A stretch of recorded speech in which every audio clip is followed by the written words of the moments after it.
नमस्कार साथियों, Delhi IAS academy के यूट्यूब प्लेटफॉर्म पर एक बार फिर आपका स्वागत है। जैसा कि हम पिछली बार चर्चा कर रहे थे, उसी चर्चा को आगे बढ़ाते हुए आज हम उत्तराखंड की संस्कृति और साहित्य के सामान्य परिचय को आगे बढ़ा रहे हैं। और जहां छोड़ा था हमने लोक कथा और लोक गाथा में, उस सब को करते हुए उत्तराखंड के साहित्यकारों तक और उत्तराखंड की पत्र पत्रिकाओं तक पहुंचेंगे। तो देखें, जो ये लोक गाथा है और लोक कथा है, सुनने में एक जैसा लगता है पर होता नहीं। एक तो यहाँ सबसे इम्पोर्टेंट ये है कि ये लोक क्या है। लोक को हम फोक कहते हैं, FOLK ऐसे स्पेलिंग होती है, FOLK, इसे हम फोक कहते हैं। और इस फोक का मतलब है, आपने सुना होगा फोक सॉन्ग, बड़ा प्रचलित है ये शब्द हमारे यहाँ। तो फोक का मतलब है लोक। लोक शब्द हमने एक बार और सुना था, याद है आपको? जब बहुत छोटे थे तो कहते थे वो स्वर्ग लोक, नर्क लोक, ये लोक, वो लोक। इसका मतलब है कि इतनी दूर, जो बिल्कुल इस दुनिया से अलग तरह की दुनिया हो, वहाँ ऐसा मेल खाने वाली कोई चीज़ ना हो, बिल्कुल अलग, यूनिक जहाँ हो। तो जो अपनी सांस्कृतिक, साहित्यिक और सभ्यतागत दृष्टि से बिल्कुल भिन्न होता है अन्य से, तो अन्य से बिल्कुल भिन्न विशेषताएं रखने वाला ऐसा स्थान, भौगोलिक प्रदेश असल में लोक कहलाता है, जो अपनी किसी परंपरागत सांस्कृतिक गतिविधियों के कारण पहचाना जाता है। तो जैसे हम उत्तराखंड को एक लोक कह रहे हैं क्योंकि यह परंपरागत जीवन शैली को अपना करके एक विशेष पहचान रखता है भारत के इस पूरे हिस्से में। तो भारत के अन्य स्थानों से भिन्न प्रकार की संस्कृति है यहाँ की, इसलिए हम इसे एक लोक कह रहे हैं। इस लोक में कई वीर भी हुए, उन वीरों ने समय पड़ने पर अपने साहस और शौर्य का प्रदर्शन भी किया। जब हम इतिहास के पन्नों में उनकी स्मृतियों को उसी वीरता के साथ याद करते हैं, तो वो लोक गाथाएं होती हैं। उसे गीत के रूप में वाद्य यंत्रों के साथ, संगीत के साथ गाया जाता है, तो वो लोक गाथा होती है।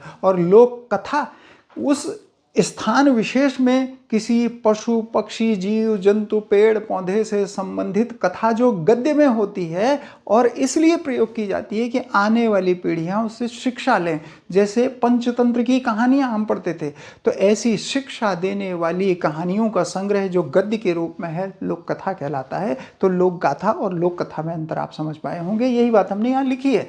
जैसे लोक गाथा क्या है? यह गेय यानी गाने योग्य विधा है। तो निम्न में से कौन गेय है पूछेगा आपसे, तो ये लोक गाथा, लोक कथा, लोक नृत्य, लोक नाटक, ऐसे कुछ भी, तो वो ऑप्शन होंगे। इनमें से कोई ऐतिहासिक या पौराणिक चरित्र की जीवन गाथा और घटनाओं का महत्वपूर्ण वर्णन गीत के माध्यम से किया जाता है। ये देखें, उत्तराखंड में पांडवान, जीतू बगड़वाल या राजूला मालूशाही बड़े प्रसिद्ध हैं।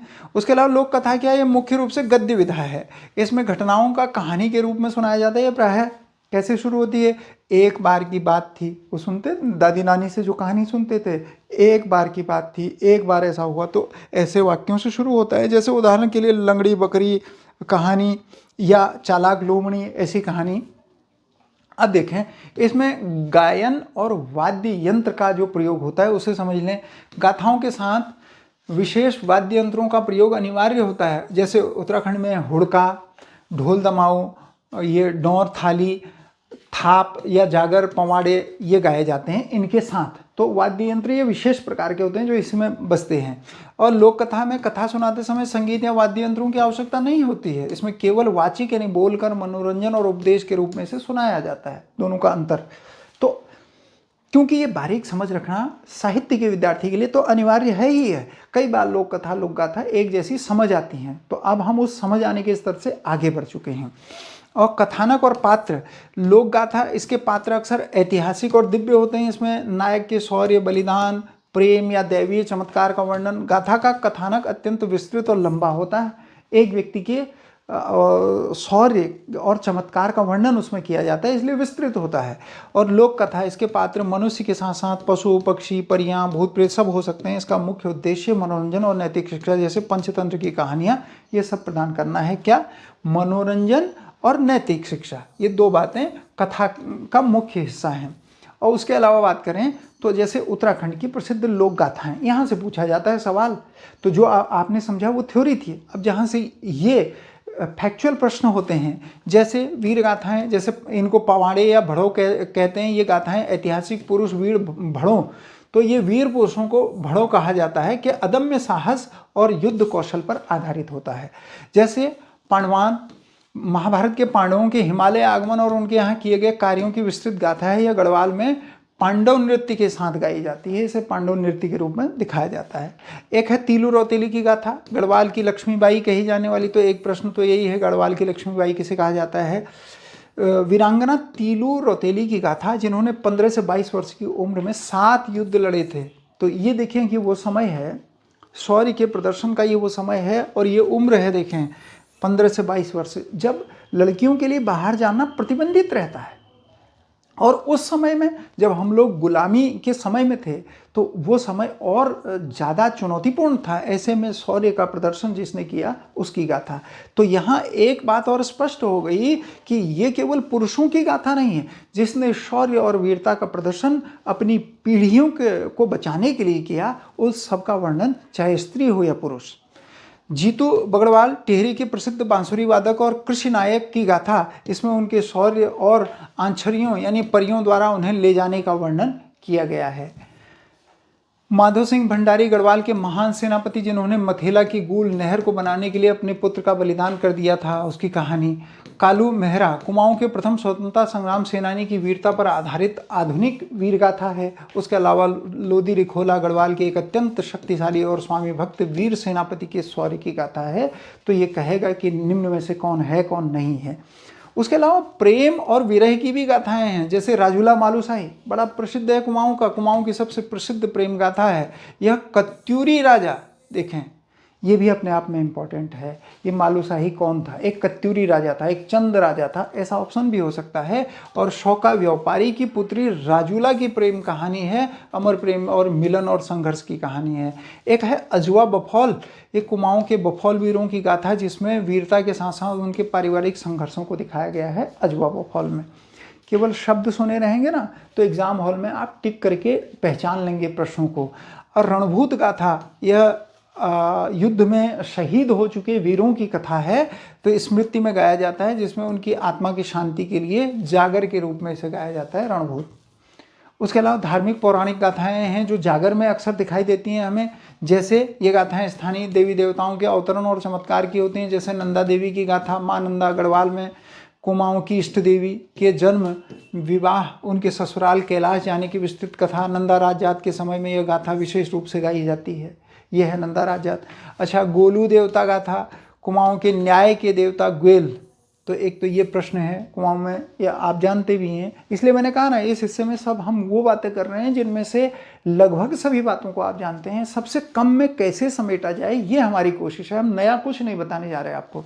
ग्वेल या गोलू देवता को के जन्म और उनके द्वारा किए गए न्याय के वृत्तांत इसमें गाए जाते हैं। उसके अलावा गंगनाथ का था, डोटी के राजकुमार गंगनाथ के वैराग्य और उनके देवता बनने की कहानी इसमें गाई जाती है। और एक है सैम देवता की गाथा, कुमाऊं के रक्षक देवता के रूप में पूजे जाने वाले सैम की महिमा का वर्णन इसमें होता है। लोक गाथाओं की विशेषता होती क्या है? यहाँ से प्रश्न पूछा है आपके एग्जाम में, वो पीसीएस में पूछ लिया गया एक प्रश्न यहाँ से। गायन शैली होती है इसमें, इन्हें अक्सर हुड़का, डोल दमाओ और डोर थाली की थाप पर ऊंचे स्वर में गाया जाता है।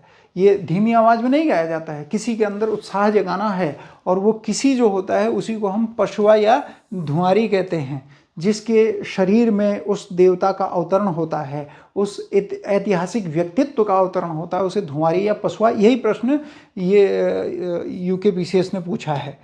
तो एक है जगरिया, गाथा गाने वाले मुख्य गायक को जगरिया कहा जाता है। जो कहानी को सुनाता है वो जगरिया है, और जो जिसके शरीर में अवतरण होता है वो पशुआ या धुआरी है, जिस पर गाथा के दौरान देवता या वीर की आत्मा का अवतरण होता है। और इसमें जो रस होता है, इसमें मुख्य रूप से वीर, करुण और श्रृंगार रस होता है। तब मैंने आपको बताया, याद दिलाया ना, कि हम इसे साहित्य के दृष्टिकोण से पढ़ रहे हैं, इतिहास के दृष्टिकोण से नहीं पढ़ रहे हैं, हम समाजशास्त्र के दृष्टिकोण से नहीं पढ़ रहे हैं, साहित्य के दृष्टिकोण से पढ़ रहे हैं। अब उत्तराखंड के लोक उत्सव, इसमें भी सब आप जानते हैं, जैसे फूलदेई है। लेकिन जो आपको एग्जाम हॉल ले जाना है कैरी करके, वो क्या है? जैसे कौन से महीने होता है, तो आप जानते हैं चैत्र मास की संक्रांति हिंदू नववर्ष होता है। छोटे बच्चे ये करते हैं, जिसे फुलियारी कहा जाता है। जो छोटे बच्चे होते हैं जो फूल डालते हैं, फुलियारी कहते हैं। और घर जाकर देहरी पर फूल और चावल डालते हैं। गढ़वाल में घोगा देवता की पूजा की जाती है। कहा जाता है कि फूलों की देवी जो होती है वो घोगा देवता होती है, उसकी पूजा की जाती है। हरेला कुमाऊं क्षेत्र में विशेष रूप से सावन लगने से 9 दिन पहले इसे बोया जाता है, सावन लगने से 9 दिन पहले। असल में तो ये प्राचीन तरीका था बीज को प्रमाणिक मानने का। जो इस साल हमने बीज के लिए रखा है अनाज, वो उगेगा कि नहीं उगेगा खेतों में, उसकी टेस्टिंग थी एक तरह से। और पर्यावरण के साथ इसे जोड़ करके देखा गया कि हम अपने पर्यावरण से कितने जुड़े हुए हैं।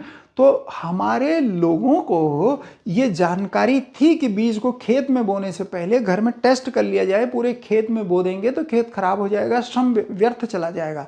तब मैंने आपको कहा ना कि संस्कृति वो जीवन शैली है जो कई वर्षों के अनुभव से हमने सीखी है, हमारी पीढ़ियों ने हमें सिखाई है, वो है ये। ठीक है, तो इसे यह नई फसल हरियाली और पर्यावरण संरक्षण का त्यौहार है। मान्यता है कि जिसका हरेला जितना बड़ा होता है उसकी खेती उतनी ही अच्छी होती है। देखें, ये उसी से जुड़ा हुआ है।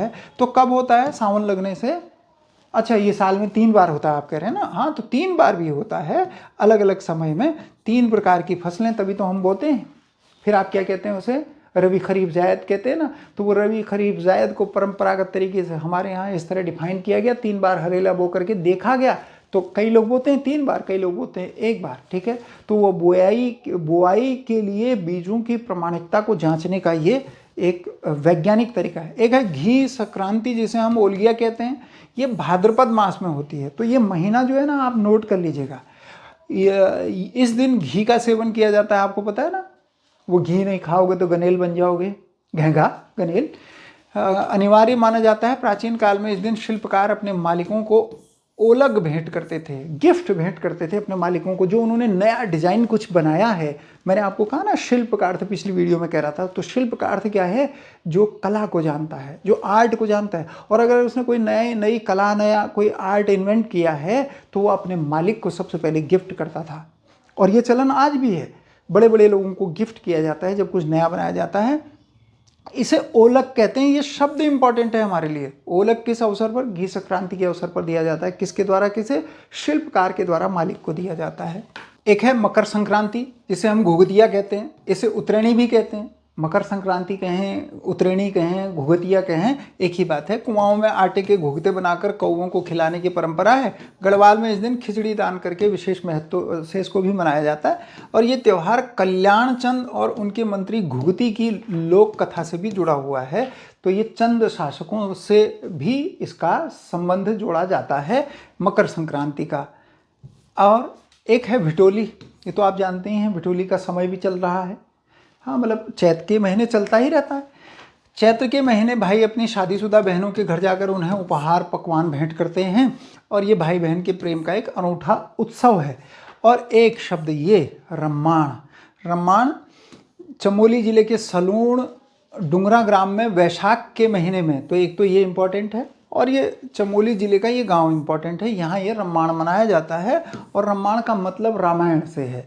यूनेस्को की विश्व की सांस्कृतिक धरोहर इसे घोषित कर दिया गया है। और इसमें मुखौटा लगाकर नृत्य और रामायण के प्रसंगों का मंचन किया जाता है। कब घोषित किया ये पूछा जाएगा, चाहे हम साहित्य के विद्यार्थी हों, क्योंकि उसने संस्कृति का सामान्य परिचय पूछा है। तो दुनिया को जिस चीज़ के बारे में जानना चाहिए, यूनेस्को उसे धरोहर सूची में शामिल करता है। और इसे 2 अक्टूबर 2009 को विश्व धरोहर सूची में शामिल कर दिया गया। और ढोल दमाऊ का प्रयोग होता है। यह बिना किसी संवाद के केवल नृत्य पर आधारित अभिनय होता है। इसमें कोई संवाद नहीं होते, केवल अभिनय होता है। अच्छा, उत्तराखंड के मेले, ये सब भी आप जानते हैं। फिर भी 2-2 लाइन में हम केवल रिवीजन कर रहे हैं आपके लिए। नंदा देवी राज्यात यात्रा आप जानते हैं हर 12 साल में होती है, लेकिन इधर 12 साल में नहीं हो पाई है, जैसा कि आपको पता है। 2012 के बाद 24 में होनी थी और 24 से चलते चलते यहाँ तक हो गई है। पैदल धार्मिक यात्रा है जो 280 किलोमीटर लंबी यात्रा होती है। कहाँ? चमोली के कांसुआ गाँव से होमकुंड तक ये यात्रा की जाती है। कांसुआ से होमकुंड तक। और यह यात्रा का नेतृत्व चौसंगिया खांडू, जिसे 4 सिंगों वाला मेला कहते हैं, ये करता है। इसे हिमालयी महाकुंभ भी कहा जाता है। किसे? नंदा राज्यात को। हिमालयी महाकुंभ मतलब महाकुंभ क्योंकि प्रत्येक 12 वर्ष में आता है, इसी तरह ये भी 12 वर्ष में आता है। तो जैसे लोग महाकुंभ जहाँ जहाँ लगते हैं भारत के 4 शहरों में प्रत्येक 12 वर्ष में, वैसे दूर दूर से चल करके उस यात्रा का हिस्सा बनते हैं। इसी प्रकार से इन पर्वतीय स्थानों में पहुंच करके, जैसे कांसुआ गांव से हेमकुंड तक जा करके इस पर्वतीय यात्रा में प्रत्येक 12 वर्ष में लोग शामिल होते हैं, इसलिए हम इसे पर्वतीय महाकुंभ भी कहते हैं। नंदा देवी का मेला भी लगता है, ये नंदा राजजात यात्रा है, ये मेला है। कुमाऊं के अल्मोड़ा, नैनीताल, बागेश्वर में भाद्रपद शुक्ल अष्टमी को, ये इंपॉर्टेंट है इसलिए रेड में कर दिया गया है।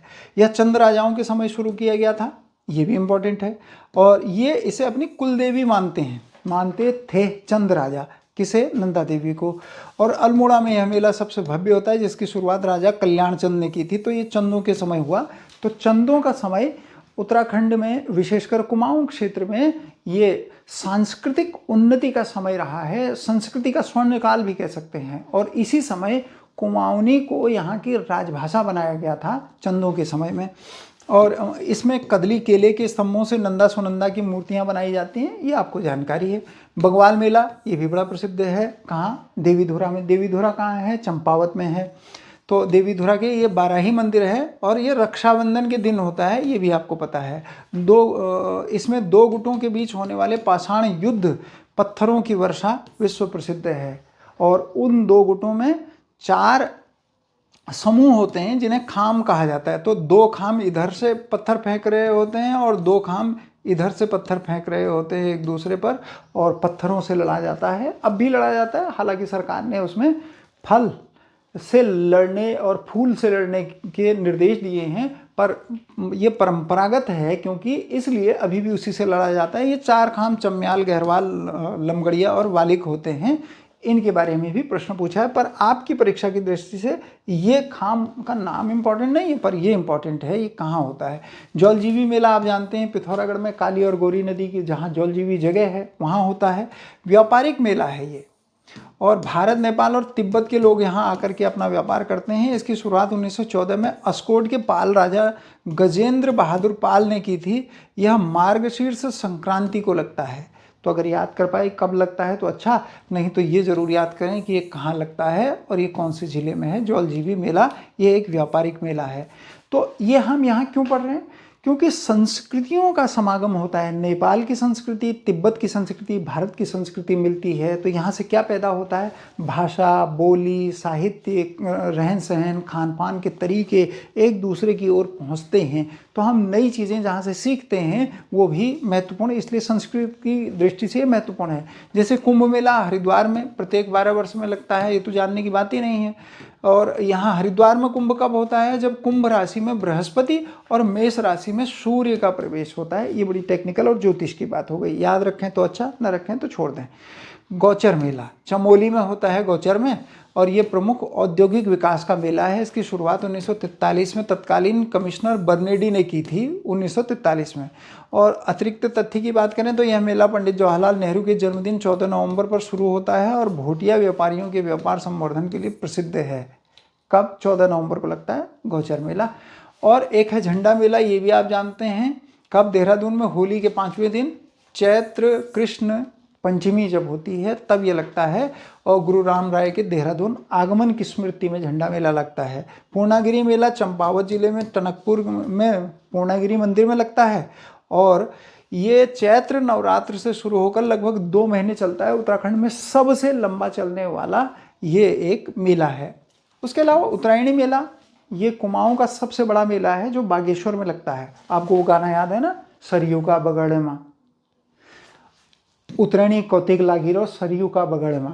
तो बागेश्वर के सरयू और गोमती के संगम पर मकर संक्रांति के अवसर पर, आप में से जो लोग बागेश्वर से देख रहे हैं उनको लग रहा है वाह कितनी अच्छी बात है। हाँ, अच्छी बात तो आपको भी, लेकिन ये पढ़ना ऐसे ही है कि सिलेबस हो जाए और OMR का गोला सही हो जाए, ठीक है। फिर तो आप बड़े उत्साह से गाइए, फिर हर बार उस मेले में जाइए, उत्तरायणी कौतिक लागिरो बागेश्वर सरयू का बगड़मा, तो ये हमेशा फिर गाइए।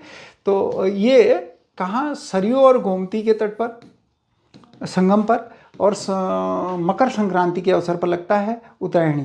तो उत्तरायणी वो नाम ही है, आप जानते हैं। और ये कुली बेगार जो प्रथा हमारे यहाँ जिसको समाप्त किया गया था वो यहीं हुई थी, और उसी की उपलक्ष्य में लगता है ऐतिहासिक रूप से 1921 में इसी मेले में कुली बेगार प्रथा का अंत हुआ था, 14 जनवरी 1921 को।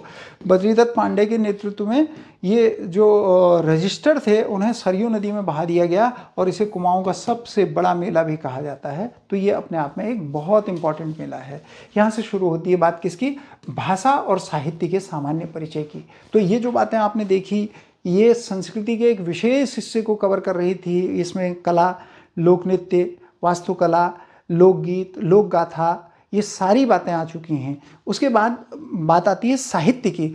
वो चीज़ें जो मनुष्य ने अपने लिखित दस्तावेज के रूप में, साक्ष्य के रूप में संभाल करके रख दी, या फिर मौखिक परंपरा दर परंपरा, पीढ़ी दर पीढ़ी चलती चली आई साहित्य के रूप में। और हम क्योंकि साहित्य के विद्यार्थी हैं तो आपको पिछली बार ये बात याद दिलाई थी मैंने कि जहाँ भावनाओं और कल्पनाओं का मिश्रण शब्दों के माध्यम से किया जाए, भावनाएं और कल्पनाएं शब्दों के माध्यम से अभिव्यक्त हों, वह साहित्य होता है।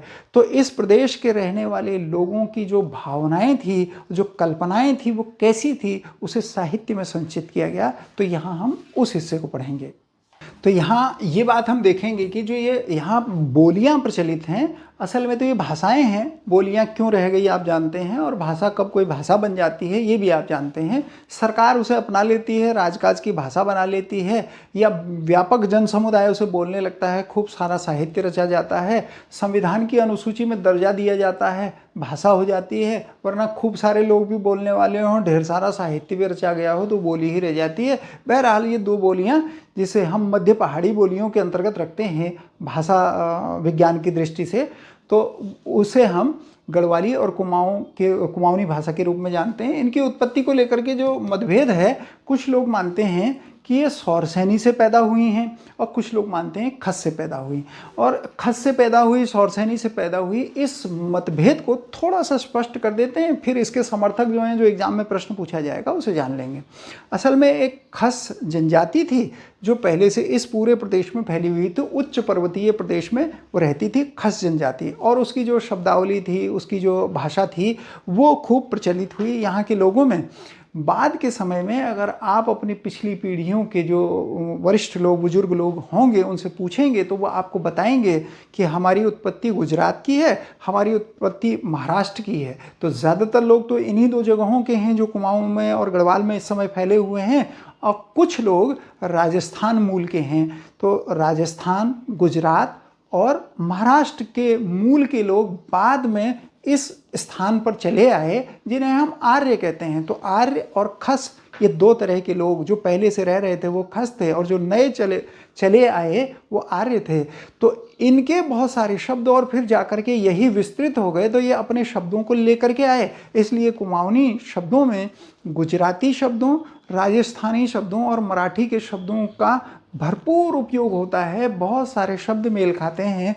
क्योंकि ये भाषाएं सौरसैनी से पैदा हुई, इसलिए हम मानते हैं कि गढ़वाल और कुमाऊनी जो भाषा है, मतलब गढ़वाल की भाषा गढ़वाली और कुमाऊनी, ये सौरसैनी से प्रभावित हैं। और ये केवल हम ही में नहीं, ये विद्वानों में भी मतभेद हैं। कौन किस बात को मानता है उसे समझ लेंगे, पर आप इस बात को समझें कि भाषा और बोली का निर्माण कैसे लोगों के विस्थापन से जुड़ा हुआ होता है। तो मूल रूप से रह रहे थे वो खस थे, और खस लोगों की शब्दावली के ज़्यादा शब्द आज भी प्रयोग किए जाते हैं। इसलिए ज़्यादातर विद्वान इसे ये मानते हैं कि ये खस से उत्पन्न हुई है। तो दोनों बातें हैं, सौरसैनी भी है, खस भी है। खस ऑप्शन में ना हो तो सौरसैनी को मानेंगे। अब हम तो ऑब्जेक्टिव एग्जाम टिक करने जा रहे हैं, तो हमें वो समझना होगा।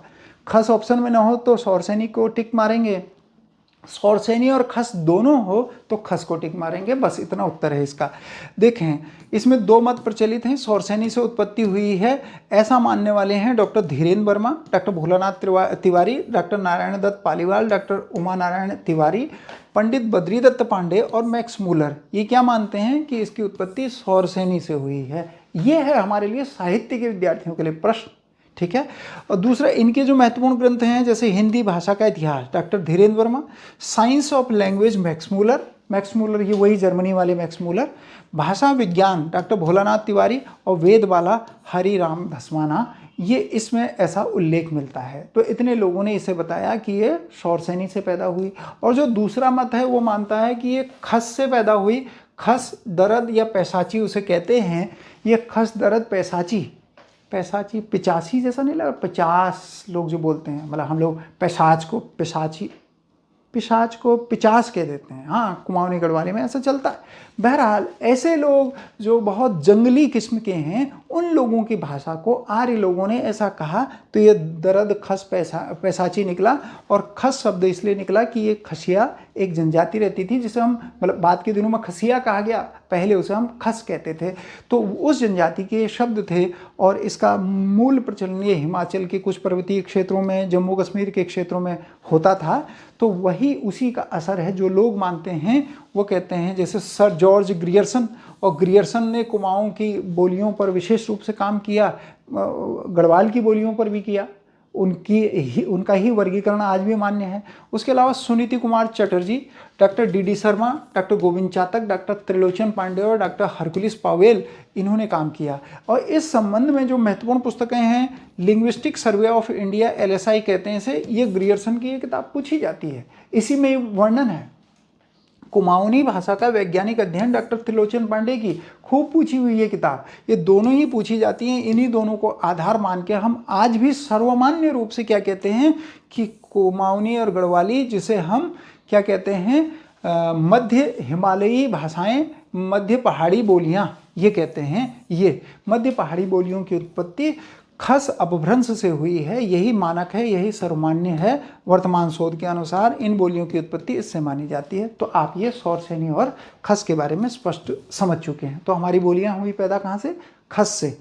लेकिन उसमें मिश्रण शौरसेनी का सबसे अधिक है। तो कुमाऊनी भाषा के उद्भव और विकास की बात करें तो एक प्राचीन काल था जब इसकी उत्पत्ति हुई। मध्य हिमालयी क्षेत्रों में कत्यूरी शासन के समय स्थानीय बोलियों का स्वरूप विकसित हुआ। कत्यूरों के समय में वो जो मालूशाही था ना, वो इन्हीं कत्यूरों में से था।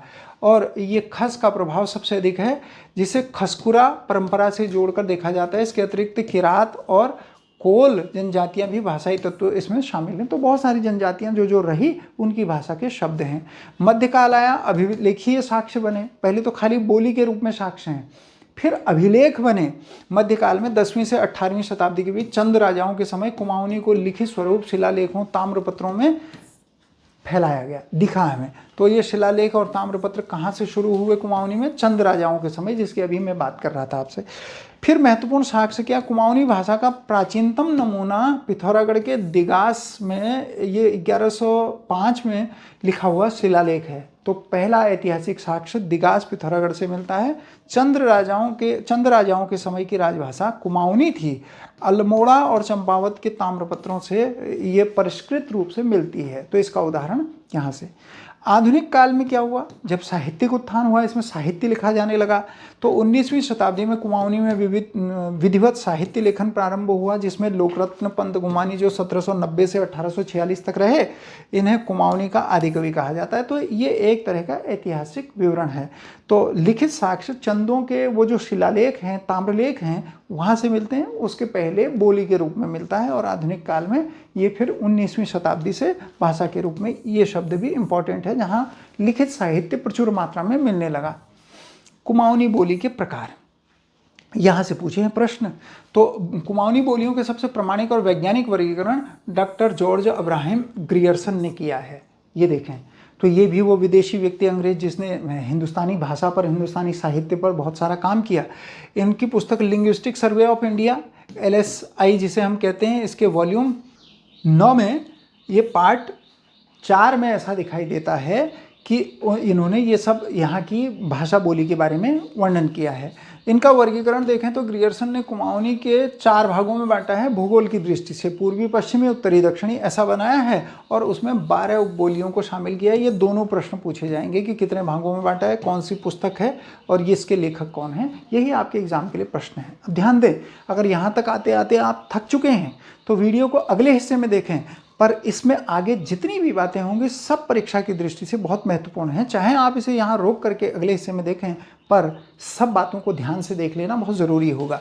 और ये उपबोलियों में विभाजित किया गया है। अब अगर इसके वर्ग करें तो पूर्वी, पश्चिमी, उत्तरी, दक्षिणी, ये 4 हिस्से हैं। और इसमें जब पूर्वी की बात करें तो एक है कुमैया, जो चंपावत और काली कुमाऊं में चलती है। चंपावत को ही काली कुमाऊं कहते हैं, तो वहाँ कुमैया चलती है। और सोरियाली जो पिथौरागढ़ में चलती है, सिराली सीराकोट डीडीहाट में चलती है, और अस्कोटी अस्कोट में चलती है। तो पूर्वी के 4 और पश्चिमी के भी 4। खसपरजिया, और खसपरजिया के बारे में एक इम्पॉर्टेंट बात है जो आगे चल करके हम गढ़वाली में भी प्रयोग करेंगे। श्रीनगरिया, जो श्रीनगर की गढ़वाली है वो सबसे आदर्श और मानक गढ़वाली मानी गई है। ऐसे ही कुमाऊं में जो खसपरजिया, जो अल्मोड़ा के आसपास बोली जाती है, उसे सबसे आदर्श और मानक रूप माना गया है। तो इसे मानक माना जाता है। पछाई, फलदाकोटी और चौगड़किया, ये 4 हो गई। खसपरजिया, पछाई, फलदाकोटी, चौगड़किया, और ऊपर अस्कोटी, सिराली, सोरियाली और कुमैया। अब देखेंगे आप जब मानचित्र बना करके देखेंगे उत्तराखंड का मोटे तौर पर ऐसे, तो ये देखेंगे ये पूरा पूरब का क्षेत्र है, और यही पिथौरागढ़ वाला जो क्षेत्र है मुख्य रूप से यही पूर्वी का क्षेत्र है। ये पूरब हो गया, इधर पश्चिम हो गया, इधर वाला, और ये उत्तर बनता है, ये दक्षिण बनता है। इसी आधार पर ये बांटा है। उत्तर और दक्षिण में 2-2 हैं, यहाँ 4 हैं। आप चाहें तो मानचित्र से भी दिखा सकते हैं इसे, ताकि आपको याद आसानी से हो जाए। तो पश्चिमी में देखेंगे तो ये हो गए। उत्तरी कुमाऊनी में देखेंगे तो जोहारी, ये जोहार क्षेत्र यहीं पिथौरागढ़ में ही है। जोहारी जो मुनस्यारी जोहार घाटी में, और दनपुरिया बागेश्वर दानपुर क्षेत्र में बोला जाता है। तो इसके 2 हैं। याद करने का आसान तरीका ये है कि नीचे के 4 याद कर लें, उत्तरी और दक्षिणी को, बाकी फिर ये खुद याद हो जाएंगे। पहले इन्हें याद करना जरूरी है। दक्षिणी में नैनीताली और एक रेंचो भैंसी भी कहते हैं और रोंचो भैंसी भी कहते हैं। ये जो भैंस चराने वाले लोग थे उनकी भाषा थी, जो तराई से लगा हुआ हिस्सा था वहाँ पर। तो ये 2 ये हो गई, 2 ये हो गई, और ऊपर की 8 ये हो गई। ये ग्रियर्सन ने कुल मिलाकर के 12 भागों में बांटा। डॉक्टर त्रिलोचन पांडे का भी अध्ययन बड़ा महत्वपूर्ण है। इनकी पुस्तक है कुमाऊनी भाषा का वैज्ञानिक अध्ययन, और ये पूछी हुई प्रश्न किताब है। विशेषता, इन्होंने भाषाई शुद्धता और व्याकरण के आधार पर कुमाऊनी का सूक्ष्म विश्लेषण किया। उन्होंने खसपरजिया अल्मोड़ा को कुमाऊनी का मानक स्टैंडर्ड रूप स्वीकार किया। तो कहेगा किसने स्वीकार किया? तो डॉक्टर त्रिलोचन पांडे ने। इस महत्वपूर्ण पुस्तकें इस बारे में और कौन सी हैं? नारायण दत्त पालीवाल की इनकी पुस्तक कुमाऊनी शब्दावली और कुमाऊनी भाषा का विकास, ये भी अपने आप में बहुत इंपॉर्टेंट है। अब हमें क्योंकि वहाँ तो ऑब्जेक्टिव प्रश्न आना है, इतना ही याद करना है। डॉक्टर शेर सिंह बिष्ट की कुमाऊनी लोक साहित्य और उसकी भाषाई बारीकियों पर व्यापक शोध हुआ है। डॉक्टर देव सिंह पोखरिया, इनकी पुस्तक कुमाऊनी लोक साहित्य इस विषय पर महत्वपूर्ण है। और एक है एडविन टी एटकिंसन, ये जो आपके एग्जाम में पूछा गया है प्रश्न उत्तराखंड के इतिहास और भूगोल पर, द हिमालयन गजेटियर। तो ये पूछा है कि द हिमालयन गजेटियर के लेखक कौन हैं? इन्होंने यहाँ की भाषा, बोली, खान पान, भूगोल, इतिहास के बारे में बहुत सारी बातें कही हैं। तो ये 4 महत्वपूर्ण लोग हैं। एक बात और, आगे जब कभी आपको एग्जाम हॉल में कन्फ्यूजन हो जाए, आपको तुक्का लेने का मन करे ही करे कि नहीं लेंगे तो कम हो जाएंगे क्वेश्चन, तो जब पूछे गढ़वाली भाषा बोली पर ये किसने लिखा है, तो मतलब जब कहे कि ये अनुवाद किसका है, ये शब्दावली शब्दकोश किसका है, तो मोटे तौर पर उसका उत्तर करीब 60 से 70% डॉक्टर गोविंद चातक हो सकता है। और अगर कुमाऊं के बारे में पूछे तो डॉक्टर देव सिंह पोखरिया ऐसे प्रश्नों का उत्तर हो सकता है कि ये अनुवाद किसने किया, ये शब्दकोश किसने लिखा, ऐसा पूछेगा। तो ये तुक्का लेने का तरीका बता रहा हूँ केवल एक प्रश्न के लिए, ठीक है, ऐसा कर सकते हैं। और गढ़वाली बोली की उत्पत्ति की बात करें तो उद्भव जब हुआ तो गढ़वाल क्षेत्र में कत्यूरी शासन के समय ही स्थानीय बोलियां बनने लगी थी, और वहाँ भी खस और किरात जनजाति की बोलियों का प्रभाव है। फिर मध्यकाल में जब अभिलेखीय साक्ष्य आए तो 15वीं शताब्दी में गढ़वाली में लिखित रूप से मिलने लगा। उसका सबसे महत्वपूर्ण साक्ष्य क्या है? राजा जगतपाल जो 1455 का देवप्रयाग रघुनाथ मंदिर का ताम्रपत्र है, गढ़वाली भाषा का प्राचीनतम प्रमाणिक नमूना है। हमारा यहीं पर काम किया है। जो कुमाऊं का प्राचीनतम नमूना है जो पिथौरागढ़ से प्राप्त हुआ था, वो वाला यहाँ लिख लेना है चंद शासकों के समय का। इसके बाद पंवार शासकों जैसे मानशाह फतेह शाह के समय में ताम्रपत्रों और सनदों को तत्कालीन गढ़वाली का प्रयोग मिलता है। आधुनिक काल, जिसे साहित्यिक उत्थान का काल कहते हैं, जहाँ से लिखित साहित्य पर्याप्त मात्रा में मिलता है, 19वीं सदी के अंत में ईसाइयों द्वारा न्यू टेस्टामेंट का गढ़वाली अनुवाद किया गया 1876 में। उसके बाद तारादत्त गैरोला, जिन्होंने सैदेई लिखा, और चंद्र कुमार बर्तवाल पयस्विनी लिखा, भजन सिंह सिंहनाद लिखा, इनके कार्यों ने फिर इसे आगे बढ़ाया। अब अगर इसकी बात करें तो ये गढ़वाली जो बोली है, इसके प्रकार की बात करें तो ये सबसे वैज्ञानिक वर्गीकरण डॉक्टर जॉर्ज अब्राहम ग्रियर्सन ने किया है इसका। और उन्होंने क्या कहा, उनकी पुस्तक वही लिंग्विस्टिक सर्वे ऑफ इंडिया, उसी वॉल्यूम में ये बात आई है 9/4 में। ग्रियर्सन ने गढ़वाली की 8 उपबोलियाँ बताई। तो पहला तो प्रश्न यही है, इस पुस्तक के लेखक कौन है, ये है। तो कौन कौन सी? श्रीनगरिया, नागपुरिया, दसौलिया। श्रीनगरिया देवलगढ़ के आसपास, इसे आदर्श गढ़वाली माना जाता है। नागपुरिया चमोली के नागपुर परगने में, तिब्बती और भोटिया प्रभाव है इसमें। दसौलिया की बात करें तो चमोली के दसौली क्षेत्र में बोला जाता है। उसके अलावा बधानी, राठी, मचकुमैया, सलाणी और टिहरियाली।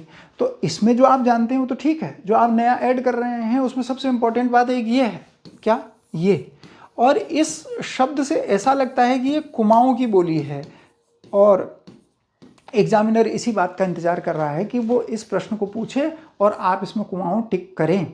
मझकुमैया में पीछे से कुमाऊं शब्द दिखाई देता है, लेकिन ये कुमाऊनी बोली की उपबोली नहीं है, ये हमें जानना होगा। यही प्रश्न का एरिया है। जैसे बधानी, अब चमोली के बधान यानी पिंडर घाटी में, और राठी पौड़ी के रथ यानी दुधातोली पर्वत के आसपास बोली जाती है। उसके अलावा मझकुमैया जो है वो गढ़वाल और कुमाऊं की सीमा पर बधान पाली पछाओं की मिश्रित बोली है, मझकुमैया। तो जो है तो गढ़वाली, पर उसमें कुमाऊनी के भी शब्द आ जाते हैं, वो है। और फिर एक है सलाणी, पौड़ी के दक्षिण भाग सलाण में बोली जाती है। टिहरियाली टिहरी रियासत और उत्तरकाशी में बोली जाती है। इतनी ये 8 भाषाएं आपके लिए इम्पोर्टेंट। तो 12 कुमाऊनी की उपबोलियाँ और 8 ये उपबोलियाँ याद रखनी होंगी। उसके अलावा जो ये इंपॉर्टेंट किताबों के नाम बताए वो, जैसे और इम्पॉर्टेंट किताब हरिदत्त भट्ट शैलेश की, इनकी पुस्तक गढ़वाली भाषा और साहित्य, ये महत्वपूर्ण है। उसके अलावा डॉक्टर गोविंद चातक, इन्होंने गढ़वाली लोक गाथाएँ और भाषाई परंपरा पर विस्तार से अध्ययन किया, जिनकी बात मैंने अभी आपको कही। यहाँ से आगे देखिए, उत्तराखंड भाषा संस्थान स्थापित किया है हमने। उत्तराखंड की भाषा बोली का उत्थान हो सके और ये गढ़वाली और कुमाऊनी को 8वीं अनुसूची में संविधान में स्थान मिल सके, इसके लिए बहुत सारे काम किए जा रहे हैं। और जो सरकार काम कर रही है उसका शुद्ध हिंदी में ट्रांसलेशन करना और स्थानीय भाषा बोली में काम कर रहे लोगों को पुरस्कृत करने के लिए 2 महत्वपूर्ण संस्थाएं बनाई गई हैं। एक है उत्तराखंड भाषा संस्थान, दूसरा है उत्तराखंड हिंदी अकादमी। तो उत्तराखंड हिंदी अकादमी चीज़ों को मानक रूप में, सरकार के जो भी नियम कानून बन रहे हैं उन्हें मानक रूप में प्रस्तुत करता है। उसके अलावा उत्तराखंड भाषा संस्थान उत्तराखंड की भाषा बोली में काम करने वाले लोगों को और उसके मानक रूप को तैयार करता है, काम करने वाले लोगों को प्रोत्साहित करता है और मानक रूप तैयार करता है। इन दोनों की स्थापना कब हुई ये पूछा जाएगा, वर्ष 2009 में, उत्तराखंड भाषा संस्थान की और उत्तराखंड हिंदी अकादमी की। इनका दोनों का ही मुख्यालय देहरादून में है, बस आप तो इतना ही नोट करिए केवल। और वर्ष 2011 में इस हिंदी अकादमी का नाम, इसका नाम क्या रख दिया गया? डॉक्टर पीताम्बर दत्त बर्थवाल उत्तराखंड हिंदी अकादमी रख दिया गया। तो ये पूछेगा कि किसके नाम से रखा गया। अच्छा, इसके उद्देश्य क्या हैं? हिंदी एवं स्थानीय बोलियों कुमाऊनी, गढ़वाली, जौनसारी का प्रचार प्रसार करना, ये हिंदी अकादमी जो कर रही है। साहित्यिक शोध, अनुवाद, दुर्लभ पांडुलिपियों का संग्रह करना, सरकारी गजटों का मानक अनुवाद सुनिश्चित करना, ये कर रही है डॉक्टर पीताम्बर दत्त बर्थवाल उत्तराखंड हिंदी अकादमी। इसका संचालन इन दोनों संस्थाओं के जो अध्यक्ष होते हैं वो मुख्यमंत्री होते हैं। ये भी एक फैक्चुअल प्रश्न हो सकता है। उपाध्यक्ष जो होते हैं वो प्रख्यात साहित्यकार और भाषाविद होते हैं। उसके अलावा पुरस्कार सम्मान की बात करें तो इन अकादमियों द्वारा साहित्य के क्षेत्र में उत्कृष्ट योगदान देने वाले रचनाकारों को सम्मानित किया जाता है, जिसमें कुमाऊनी, गढ़वाली मुख्य रूप से हैं। अब उत्तराखंड के साहित्यकार, उत्तराखंड के साहित्यकार, इनकी प्रमुख रचनाएं और उससे संबंधित अन्य बातें, जिनमें हम पत्र पत्रिकाओं को भी शामिल करेंगे और उसी हिस्से में कोशिश करेंगे क्या कि हम महत्वपूर्ण बहुविकल्पीय प्रश्नों को भी आपके सामने रखेंगे। तो वो हम करेंगे अगली बार। हम मिलते हैं अगली बार, तब तक के लिए थैंक यू सो मच।